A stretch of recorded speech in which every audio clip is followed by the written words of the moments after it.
অনুষ্ঠান শেষে বাড়ি ফেরার সময় অনির্বাণ রায়ের হাতে একটি চিঠি দেয়। মিত্রচুলা ধারাবাহিকের নতুন পর্বে আপনারা দেখতে চলেছেন রায়ের কোম্পানির বসের কাছে অনির্বাণ যখন জানতে পারে রায় অ্যাওয়ার্ডটা পাচ্ছে, তখন অনির্বাণ অনেক খুশি হয়ে যায়। এরপর দেখা যায় অনির্বাণ গেস্টের চেয়ারে বসেই একটি কাগজ ও কলম নিয়ে কিছু লিখতে থাকে।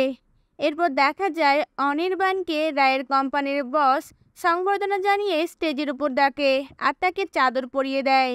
এরপর তার কাছে রিকোয়েস্ট করে যাতে সে বেস্ট এমপ্লয়ির অ্যাওয়ার্ডটা দেয়। এদিকে রায় সেই অনুষ্ঠানে অনির্বাণকে দেখে তার দিকে অবাক দৃষ্টিতে তাকিয়ে থাকে।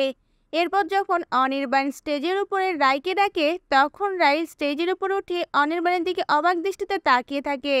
এরপর দেখা যায় অনির্বাণ মাইক হাতে সকলের সামনেই বলতে থাকে, রায়পর্ণা মুখার্জিকে আমি ব্যক্তিগতভাবে চিনি।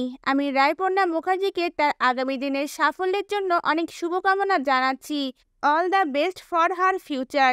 এই কথাগুলো বলার সময় স্রোত একদৃষ্টিতে অনির্বাণের দিকে তাকিয়ে থাকে। এরপর অনির্বাণ রায়ের কাঁধে সংবর্ধনার চাদরটি পরিয়ে দেয় আর অ্যাওয়ার্ড ও সার্টিফিকেট রায়ের হাতে তুলে দেয়। তখন রায় মাইক হাতে অনির্বাণকে বলে ওঠে, সত্যি স্যার, আমি আপনার প্রতি কৃতজ্ঞ। এই কথা বলার পরে রায় অ্যাওয়ার্ডটা নিয়ে নিচে নেমে আসে। তারপর দেখা যায় অনুষ্ঠান শেষে স্রোত, বৌমনি ও রায় বাড়ি ফিরে যেতে লাগলে তখনই অনির্বাণ পেছন থেকে রায় বলে ডেকে ওঠে।